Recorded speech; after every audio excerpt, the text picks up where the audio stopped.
السلام عليكم ورحمة الله وبركاته. خطوات صبغ جدار مسبوغ سابقا أو كيفية دهان الحوائط المدهونة سابقا. الغرفة اللي حضراتكم شايفينها هنبدأ نطبق عليها خطوات العمل من البداية حتى مرحلة التشطيب. الدهان ده دهان مائي، هنحوله أيضا إلى دهان مائي. تابعونا للنهاية إن شاء الله، الفيديو يكون فيه استفادة لكم. أول الخطوات اللي هنبدأ نعملها في صبغ الجدران، هبدأ أشيك على الغرفة لو فيها استيكرات أو أي بروز موجودة في الجدار. هبدأ أجيب سكينة معجون وهبدأ أزيلها بنفس الطريقة. هنا ممكن الاستيكرات ما تتزالش معاك بسهولة. هبدأ أجيب فرشة دهان، وهبدأ أجيب شوية من الماء، وهبدأ أمشي على الاستيكرات كده بحيث إن أنا أبدأ أزيله. هو طبعا مش هيتزال، لازم أجيب سكينة المعجون وأبدأ أمشي عليه، بيبدأ يخرج معايا أو بيبدأ يتزال معايا من الجدار بنفس الطريقة. المرحلة اللي بعد كده هبدأ أشيك على الغرفة لو محتاجة معجون مكان مسمار أو مكان خبطات موجودة في الجدار.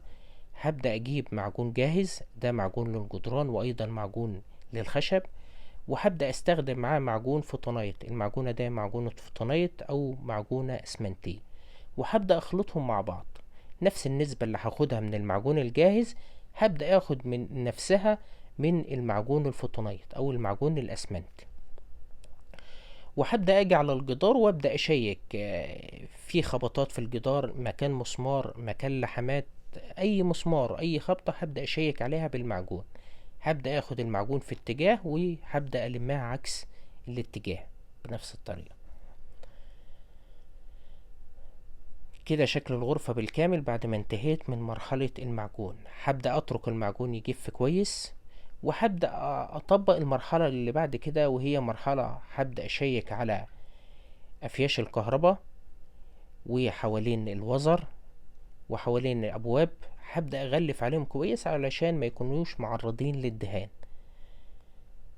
هبدأ أجيب هنا شريط العزل أو شريط لاصق اللي هو ال4 سنتي، وهبدأ أغلف على أكابس الكهرباء. هنا ممكن تزيل الأفياش أو ممكن تغلف عليها بنفس الطريقة. وأيضا هبدأ أجي على الباب وهبدأ أغلف عليه بحيث إن أنا أحافظ عليهم من الدهانات. طيب بالنسبة للوزر اللي تحت، هنا أنا ببدأ أشاور لك كده على الحرف اللي فوق. هنا هبدأ ألزق لغاية هنا بس، يعني أنا ما بطلعش اللزق بتاعي لفوق، لا أنا بخليه على الحرف هنا بس بنفس الطريقة.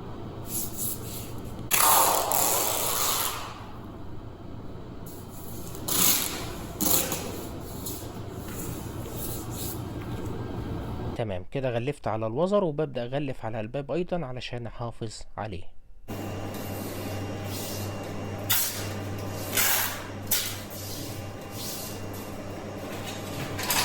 زي ما حضراتكم شايفين كده غلفت حوالين الباب بالكامل وحوالين الوزر وحوالين أفياش الكهرباء علشان أحافظ عليهم من الدهان. بعد جفاف المعجون هبدأ استخدم صنفرة رقمها 220، وهبدأ اصنفر المعجون وهبدأ اصنفر الجدار بالكامل. هنا طبعا ما ينفعش ان انا استخدم الصنفرة في ازالة المعجون او صنفرة المعجون فقط، لا. هنا الجدران المدهونة سابقا بيبقى عليها شوائب، فلازم ان انا ابدأ اصنفر الجدار مع المعجون بنفس الطريقة. يعني لو نلاحظ مع بعض الجزء اللي فوق مش موجود فيه معجون، فببدأ اصنفره مع المعجون بشكل طبيعي. المرحلة اللي احنا فيها حاليا هنبدأ نستخدم بلاستيك اكريليك او دهان مائي. طبعا البلاستيك او الدهان المائي له اسماء مختلفة في بعض الدول، فاللي يقدر يفيدنا في دولته ايه البلاستيك ياريت يحط تعليق بحيث الكل يستفاد من فيديو النهاردة. وان شاء الله هحاول اوفر لكم المعلومات الكافية عن الدهانات المستخدمة في فيديو النهاردة واسيبها لكم في صندوق الوصف. نسبة تخفيف البلاستيك هتكون بنسبة 10% أو 15% علشان تحصل على القوام اللي شفناه مع بعض قبل شوية.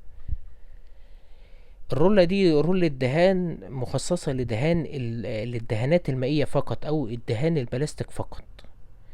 طبعا الفرشة هنا أو الرولة ببدأ أضيف عليها مية أو بغسلها بالماء كويس، وببدأ أنفضها في الجدار بحيث إن أنا أبدأ أهياها لمراحل الصبغة أو مراحل الدهان.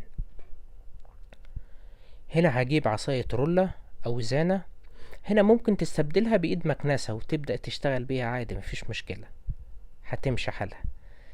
طيب لما باجي اخد الدهان ببدأ اخده بنفس الطريقة، ببدأ امشي بس على حافية البرميل، على حافة البرميل بس، وببدأ انفض الدهان كده بحيث ان هو ايه، الدهان ما ينزلش معايا من الرولة ويبدأ يبهدل معايا السيراميك ويبدأ يبهدل معايا الدنيا. طريقة الطلاء او طريقة الصبغ بنفس الطريقة، يعني الموضوع سهل جدا. ببدأ امشي على الجدار بنفس الطريقة، ببدأ امشي رولة جنب رولة، وبعد ما انتهي ببدأ امس عليه او ابدأ انشف عليه بنفس الطريقة. يعني الموضوع سهل، اي حد يقدر ينفذ الخطوات. كل اللي عليك انك تتابع الفيديو من التأسيس حتى التشطيب علشان تقدر تطبق المراحل اللي موجودة في فيديو النهاردة. ببدأ امشي، يعني ببدأ يغطي معايا هنا. طيب هنا بعد ما انتهيت من الجنب وليكن اللي هشتغل فيه، ببدأ امس عليه تاني. يعني امس عليه ازاي؟ ببدأ انشف عليه بحيث ان هو ما يعملش معايا حباية او ما يعملش معايا خرزة تكون خشنة في الجدار. تمام كده شكل الغرفة بالكامل بعد ما انتهيت من مرحلة دهان الجدران بوجه بلاستيك واحد فقط. طيب بالنسبة للجزء اللي فوق اللي ببدأ اشاور لك عليه، الجزء اللي فوق هنا طبعا انا ما جبتوش بالرولة، لان لو طلعت بالرولة فوق هتخبط معايا في السقف وهتكون مبينة معايا. فالافضل هنا ان انا ابدأ اجيب فرشة 2 انش او 3 انش، فرشة دهان، وابدأ اشيك عليها بنفس الطريقة. ابدأ اجيب حوالين افيش الكهرباء، يعني الموضوع سهل وبسيط جدا. وبالنسبة للوزر اللي تحت هبدأ امشي عليه بردك بالفرشة. بالنسبة للجزء العلوي هنا بردك ببدأ امشي عليه كده بحيث ان انا ايه ابدأ اغطي الجدار بالكامل. زي ما حضراتكم شايفين كده خلاص الدهان غطى معايا بالكامل، ودهنت الجدار كده وجه واحد بس من الدهان المائي. طيب هنا ببدأ اشاور لك، ممكن بعد ما تنتهي يبدأ الجدار مش كاسي او مش مغطي معاك بالدهان، طبيعي عادي مفيش مشكلة. اي دهانات لازم تاخد وجهين علشان تبدأ تغطي معاك في الدهان. طيب هنا لو نلاحظ في فرق هنا بين الوجه التاني والوجه الاولاني، ببدأ اشاور لك الوجه اللي بدأت ادهنه تاني بدأ يفرق معايا من الوجه الاولاني. تمام، اي دهانات لازم تبدأ تدهن وجهين، ما ينفعش انك تدهن وجه واحد. اي دهان لازم وجهين او تلاتة اقل شيء، من وجهين لتلاتة. تمام كده. هنا لو نلاحظ في فرق جامد بين الوجه الاولاني والوجه التاني. خلاص كده هترك بقى الجدار يجف معايا تقريبا ساعة، وهبدأ انفذ الخطوات اللي بعد كده اللي هي ايه مرحلة التشطيب ان شاء الله اللي هنشوفها مع بعض. هنا بنفس الصنفرة ال220 اللي انا صنفرت بيها المعجون، هبدأ اجي على الجدار وهبدأ اصنفر الجدار بحيث ان انا ابدأ اديله نعومية كويسة، علشان لما اجي في مرحلة التشطيب يبدأ الجدار معايا ناعم ومهيئه لمراحل التشطيب. المرحلة اللي احنا فيها حاليا المرحلة النهائية في تشطيب الغرفة. بعد الانتهاء من الصنفرة هبدأ استخدم الدهان النهائي في التشطيب، وليكن انا هنا هبدأ استخدم دهان ربع لمعة من شركة جوتن، رقم الدهان 9911. انت هنا ممكن تستخدم اي دهان ربع لمعة او مطفي او لمعة كاملة. تمام كده. طيب هنا بعد ما فضيت الدهان هبدأ اخلي شوية بس في الجالون، وهبدأ اضيف عليه نسبة بسيطة بس من الماء. تمام كده. انا يهمني في المرحله دي ان يكون قوام البويه او قوام الصبغ معايا يكون تقيل، علشان طبعا لما ابدا احكي حوالين الوزر وحوالين الكورنيشه او حوالين افياش الكهرباء يبدا يستر معايا ويبدا يغطي معايا من وجهين فقط. تمام. طيب نسبة إضافة المية على البوية اللي هبدأ أصبغ بيها الجدار بنسبة 10% أو 15%. أهم حاجة يكون القوام بتاعها كويس متماسك مع بعض علشان يستر معاك في الجدار.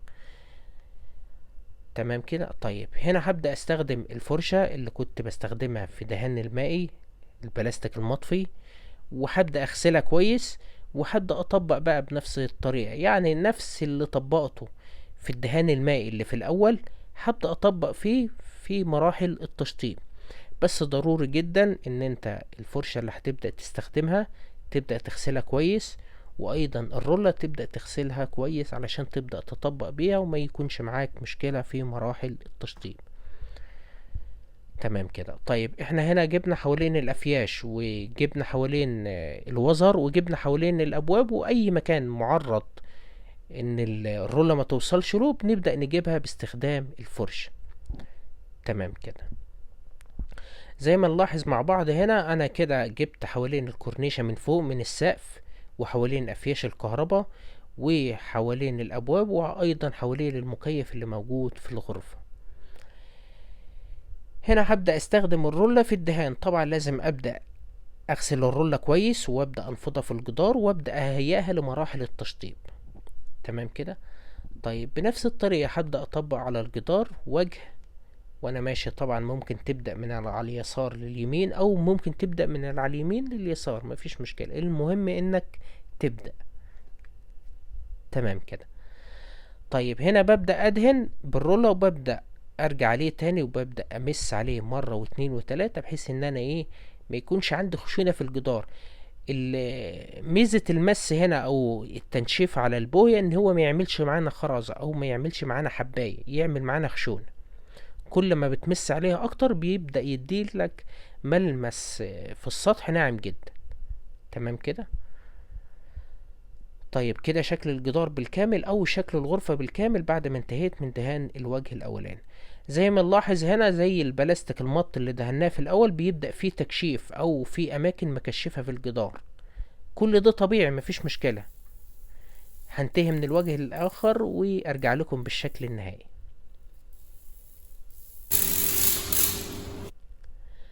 زي ما حضراتكم شايفين كده شكل الغرفة بالكامل اهو، يعني حاجة بسم الله ما شاء الله جميلة جدا. بالنسبة للألوان، انت ممكن تطبق اللون اللي حضرتك شايفه مناسب ليك. انا ببدأ اطبق اللون على اختيار العميل، مش اختياري انا. تمام. اتمنى اكون افدتك من خلال فيديو النهاردة. لو الفيديو كان فيه افادة ليك، ما تبخلش علينا باللايك، واشترك معنا في القناة لو اول مرة بتشوفنا، اكون شاكر ليك. وحط لنا دعوة حلوة منك في قسم التعليقات. اللهم اجزيه خيرا في الدنيا والآخرة. وفي الختام اتمنى الخير والتوفيق للجميع، والسلام عليكم ورحمة الله وبركاته.